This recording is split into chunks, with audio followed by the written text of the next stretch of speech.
BSc food and nutrition లో university first rank, second rank, third rank. Sun international, Visakhapatnam, Hyderabad. అందరికీ శుభోదయం. చాలా కాలం తర్వాత మాజీ ముఖ్యమంత్రి జగన్మోహన్ రెడ్డి తిరిగి ఆంధ్రప్రదేశ్ రాష్ట్రానికి వచ్చారు. ఆయన ఈసారి అందరిలాగా సాధారణ ప్రయాణికుడిలాగా వచ్చాడు. అంటే బెంగళూరు నుంచి ప్యాసింజర్ ఫ్లైట్లో వచ్చాడు విజయవాడకి. 2019 తర్వాత ఇప్పటి వరకు జగన్మోహన్ రెడ్డి ఈ విధంగా సాధారణ ప్రయాణికుడి మాదిరిగా ఒక ప్యాసింజర్ ఫ్లైట్లో రాలా. అంటే అధికారంలో ఉన్న 5 సంవత్సరాల పాటు ఆయన చార్టర్డ్ ఫ్లైట్లో మాత్రమే తిరిగాడు. ఇప్పుడు సొంత డబ్బులు ఖర్చు పెట్టుకోవాలి కాబట్టి ప్యాసింజర్ ఫ్లైట్లో వచ్చాడనమాట. ఇంతకీ ఎందుకు వచ్చాడు ఆయన? ఇప్పుడు తాడేపల్లికి అధికారం కోల్పోయిన తర్వాత ఒక ఫ్యూ డేస్ ఉన్నాడు తాడేపల్లిలో. వెంటనే ఇడుపులపై వెళ్ళాడు. అక్కడ ఏదో కొన్ని కార్యక్రమాలు ఉంటే అక్కడి నుంచి బెంగళూరు వెళ్ళాడు. బెంగళూరులోనే చాలా రోజుల పాటు ఉండి మధ్యలో ఒకసారి వచ్చాడు. మధ్యలో వచ్చి మళ్ళీ బెంగళూరు వెళ్ళాడు. అప్పటి నుంచి అక్కడే ఉన్నాడు. అంటే అక్కడ ఏదో వ్యవహారాలు చక్కబెట్టుకుంటున్నాడు ఆయన. ఆయనకి చాలా బిజినెస్ వ్యవహారాలు ఉన్నాయి, ఇంకా పొలిటికల్గా కూడా చాలా వ్యవహారాలు ఉంటాయి. కాబట్టి అవన్నీ తాడేపల్లిలో చేస్తే సహజంగా మీడియా వాళ్ళ కంటపడేటువంటి ప్రమాదం ఉంటుంది. కాబట్టి బెంగళూరులో అయితే అది మరి 25 ఎకరాలు 30 ఎకరాల పెద్ద ఎస్టేట్ కాబట్టి ఎవరికి తెలియదు. అందుకోసం అని చెప్పి అక్కడ బహుశా ఉన్నాడు. ఇప్పుడు ఎందుకు వచ్చాడు అంటే ఇప్పుడు ఒక అవకాశం వచ్చింది ఆయనకి. ఏంటి అవకాశం అంటే అర్జెంటుగా ఇప్పుడున్నటువంటి కూటమి ప్రభుత్వాన్ని తొలగించాలి కేంద్ర ప్రభుత్వం అని చెప్పడానికి ఒక అవకాశం దొరికింది ఆయనకి. ఎందుకంటే సాక్షి పత్రిక ఇప్పటిదాకా ప్రతిపక్ష పాత్ర పోషిస్తుంది. యాక్చువల్గా ప్రతిపక్షం లేదు కదా, ఎందుకంటే జగన్మోహన్ రెడ్డి గారు లేరు, వాళ్ళ పార్టీ వాళ్ళు ఎవరో ఒకళ్ళిద్దరు తప్పితే ఎవరో మాట్లాడడం లేదు. ఆయనే అసలు మరి రాష్ట్రంలోనే లేకుండా పోయాడు కదా. ఓన్లీ సాక్షి మీడియాని మాత్రమే ప్రతిపక్ష పాత్ర పోషించే విధంగా ఆయన ఏర్పాట్లు చేసుకున్నాడు. ఆ ప్రకారం సాక్షి పత్రికలో మాత్రం ప్రతిరోజు రాష్ట్రంలో చాలా అరాచకాలు జరుగుతున్నాయి, హత్యలు జరుగుతున్నాయి, దొంగలు జరుగుతున్నాయి, ఘోరాలు జరుగుతున్నాయి అని చెప్పి అటాక్ చేస్తూ వస్తుంది. ఇప్పుడు వినుకొండలో ఘటన జరిగింది. ఆ ఘటనని పూర్తిగా ఉపయోగించుకోవాలని చెప్పి జగన్మోహన్ రెడ్డి గారు ప్రత్యేకమైన కార్యక్రమం కింద పెట్టుకుని దాన్ని తాడేపల్లి వచ్చారు. ఇవాళ వినుకొండ వెళ్తున్నారు. సో వినుకొండలో పెద్ద స్పెక్టికల్ ఉంటుంది. సరే, రాజకీయ పార్టీలు అన్నీ చేస్తాయి, ఎవరైనా చేస్తారని చెప్పి అనొచ్చు. కానీ ఇక్కడ విషయం ఏంటంటే జగన్మోహన్ రెడ్డి గారు నిన్న ఒక లేఖ రాశారు. ఎవరికి? ప్రధానమంత్రి గారికి. ఆ లేఖలో ఏం రాశారంటే, ప్రధానమంత్రి గారు మీరు తక్షణమే నాకు అపాయింట్మెంట్ ఇవ్వాలి, ఎందుకంటే ఆంధ్రప్రదేశ్లో చాలా ఘోరాలు జరుగుతున్నాయి. ఆయన లేఖలో ఏం రాశాడు? కూటమి ప్రభుత్వం వచ్చిన తర్వాత రాష్ట్రంలో 31 మంది హత్యకు గురయ్యారు, 300 మంది మీద హత్యాయత్నాలు జరిగినాయి. అదేవిధంగా టీడీపీ నేతల వేధింపులు తాళలేక 35 మంది ఆత్మహత్య చేసుకున్నారు. ఇంకా చాలా వివరాలు ఉన్నాయి. 560 చోట్ల ప్రైవేట్ ఆస్తులు, 490 చోట్ల ప్రభుత్వ ఆస్తులు ధ్వంసమైనవి. అరాచకాలు భరించలేక ఊళ్ళు విడిచి వెళ్ళిన 2700 కుటుంబాలట. ఇవి కాకుండా 1050కి పైగా దౌర్జన్యాలట. సో వైఎస్ఆర్సీపీని అణగదొక్కడానికి తెలుగుదేశం ప్రభుత్వం, చంద్రబాబు నాయుడు పెద్ద ఎత్తున కుట్ర పన్నారు.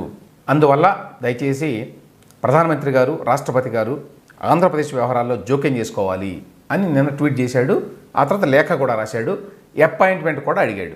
సో ప్రధానమంత్రి నరేంద్ర మోదీ గారు అపాయింట్మెంట్ ఇస్తారా లేదా అనేది ఒక కీలకమైన అంశం. ఒకవేళ అపాయింట్మెంట్ ఇస్తే దాన్ని బట్టి జగన్మోహన్ రెడ్డి గారికి ఇంకా కేంద్రంలో, ఢిల్లీలో ఎంతో కొంత పలుకుబడి ఉంది అని చెప్పి అనుకోవచ్చు. ఎస్పెషల్లీ ఇక్కడ ఆంధ్రప్రదేశ్లో కూటమి ప్రభుత్వంలో బీజేపీ ఒక భాగస్వామి అయిన తర్వాత కూడా ఆ విధంగా ఇచ్చారు అంటే అప్పుడు దాన్ని బట్టి అర్థం చేసుకోవచ్చు జగన్మోహన్ రెడ్డి గారికి ఎంతో కొంత క్లౌట్ ఉంది ఢిల్లీలో అని. అది పక్కన పెడితే ఇక వినుకొండ ఇన్సిడెంట్. ఏంటి వినుకొండలో జరిగింది? రషీద్ అనేటువంటి ఒక యువకుడిని జిలానీ అనేటువంటి మరొక యువకుడు నరికి చంపేశాడు. వైఎస్ఆర్సీపీ కథనం ఏంటంటే, ఈ రషీద్ అనే అతను మా కార్యకర్త, మా మాజీ ఎమ్మెల్యే బొల్లా బ్రహ్మనాయుడి అనుచరుడు. ఈ జిలానీ అనే వ్యక్తి తెలుగుదేశం పార్టీ, అతను ఇతను చంపాడు కాబట్టి తెలుగుదేశం వాళ్ళు వైఎస్ఆర్సీపీ కార్యకర్తని చంపారు అనేది వాళ్ళ ప్రొజెక్షన్. వాస్తవం ఏంటంటే ఈ రషీదు, జిలానీ వీళ్ళిద్దరూ కూడా పెద్ద నాయకులు కాదు, ఒక పార్టీకి పూర్తి స్థాయి కార్యకర్తలు కాదు, ఎమ్మెల్యేల పక్కన తిరిగేటువంటి కొంతమంది జనంలో ఉండేటువంటి వ్యక్తులు. వీళ్ళిద్దరూ గతంలో అప్పుడు ఎమ్మెల్యేగా ఉన్న బొల్లా బ్రహ్మనాయుడు దగ్గర, అంటే అతని దగ్గర ఉండేటువంటి మనుషుల దగ్గర తిరిగేవారు అనేది మనకి స్థానికంగా ఉన్నటువంటి సమాచారాన్ని బట్టి తెలుస్తోంది. ఆ ఇద్దరూ కలిసే తిరిగేవాళ్ళు. తర్వాత కారణాలు ఏమైనప్పటికీ వాళ్ళిద్దరి మధ్య గొడవలు వచ్చినాయి. ఆ గొడవల్లో బొల్లా బ్రహ్మనాయుడు లేక అతని యొక్క అనుచరుడు అతను రషీద్ వైపు మొగ్గు చూపాడు. ఆ కారణం చేత ఈ జిలానీ అనేటువంటి కుర్రవాడిని కొన్నాళ్ళు పోలీసులు అరెస్ట్ చేసి వేధించారు. వాళ్ళ కుటుంబ సభ్యులను కూడా వేధించారు, వాళ్ళ అన్నను కూడా వేధించారు. ఈ కారణాల చేత అతను కక్ష పెట్టుకున్నాడు రషీద్ మీద. మొన్న ఎన్నికల ముందు ఈ ఇబ్బందులన్నీ భరించిన జలాని వైఎస్ఆర్సీపీ అభ్యర్థిగా ఉన్న బొల్లా బ్రహ్మనాయుడు కాకుండా తెలుగుదేశం పార్టీ వైపుకి వచ్చాడు. అంటే వీళ్ళ చుట్టూ తిరిగాడు, ఇక్కడ వీళ్ళ ప్రచారంలో తిరిగాడు. ఆ తర్వాత ఇప్పుడు ఈ రషీద్ అనే వ్యక్తిని చంపాడు. ఇవన్నీ బేర్ ఫ్యాక్ట్స్. అయితే వీళ్ళిద్దరూ ఏదో పెద్ద రాజకీయ నాయకులు అయినట్టు, ఇద్దరు 2 పార్టీలకు చెందిన వాళ్ళు అయినట్టు, ఒక పార్టీ వ్యక్తి ఇంకో పార్టీ వ్యక్తిని రాజకీయ కారణాల చేత హత్య చేసినట్టు ప్రొజెక్ట్ చేయబోతున్నారు వైఎస్ఆర్సీపీ వాళ్ళు. కానీ వాస్తవం ఏంటంటే ఇవి వాళ్ళ వ్యక్తిగత కక్షలు, వ్యక్తిగత కార్పణ్యాలు. ఆ కారణాల చేత వాళ్ళు తన్నుకున్నారు. ఆ తర్వాత జిలానీ అనే అతను ఇతన్ని చంపేశాడు.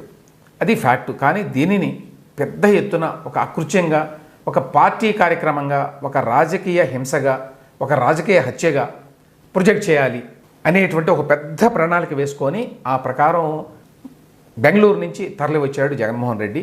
రావడమే కాదు, వచ్చే ముందు దానికి తగ్గట్టుగానే బాగానే ఏర్పాట్లు చేసుకున్నారు. సాక్షిలో, టీవీ ఛానల్లోనూ, పేపర్లోనూ పెద్ద ఎత్తున ఈ వార్తను వేశారు.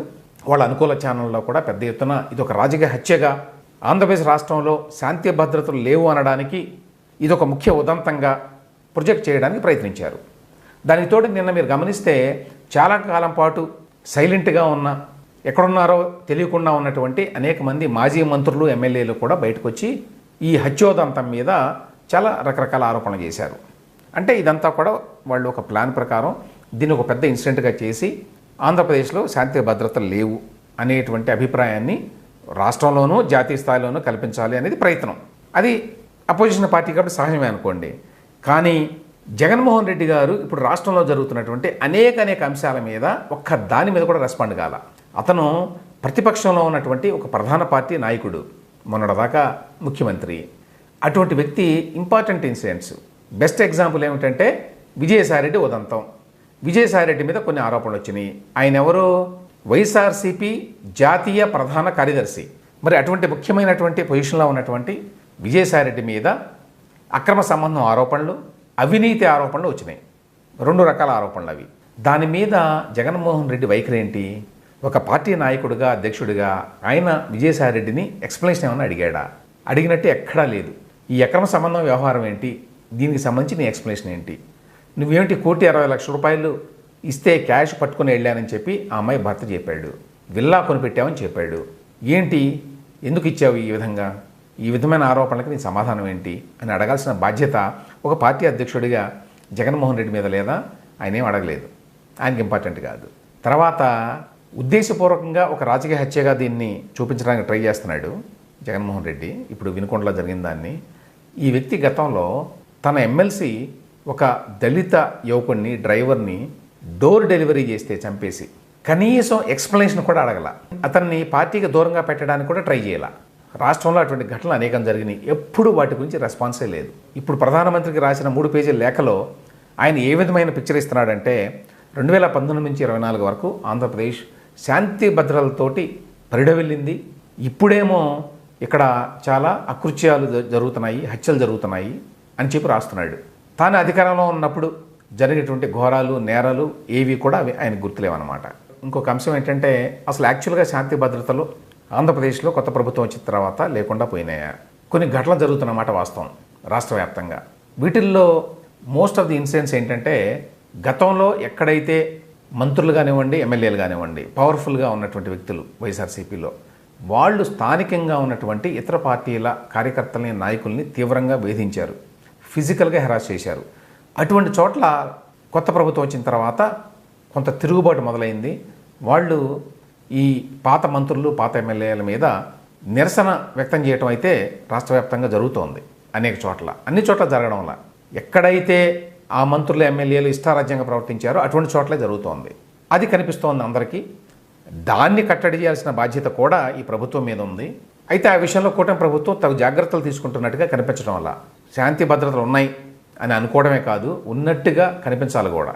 ఆ దాడులు, కార్లు తగలబెట్టడం కానివ్వండి, లేకపోతే ఆ పాత మాజీ మంత్రులు, మాజీ ఎమ్మెల్యేలు ఇళ్ల ముందుకు వెళ్ళి ప్రదర్శన చేయటము, రాళ్ళు రోవడము, ఇట్లాంటి వాటి వల్ల జరిగే నష్టం ఎక్కువ, వాటి వల్ల వచ్చే లాభం తక్కువ.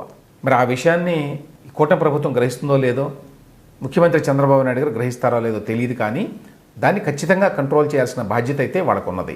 వైఎస్ఆర్సీపీ మాత్రం ఈ వినుకొండలో జరిగినటువంటి ఇన్సిడెంట్ని సాకుగా చూపించి కొంచెం అల్లరి చేయాలి, ప్రభుత్వ ప్రతిష్టను దెబ్బతీయాలి, మళ్ళీ ఏదో విధంగా జనంలోకి రావాలి అనే ప్రయత్నం చేస్తోంది. ఆ ప్రయత్నం ఎంతవరకు సక్సెస్ అవుతుందో చూడాలి.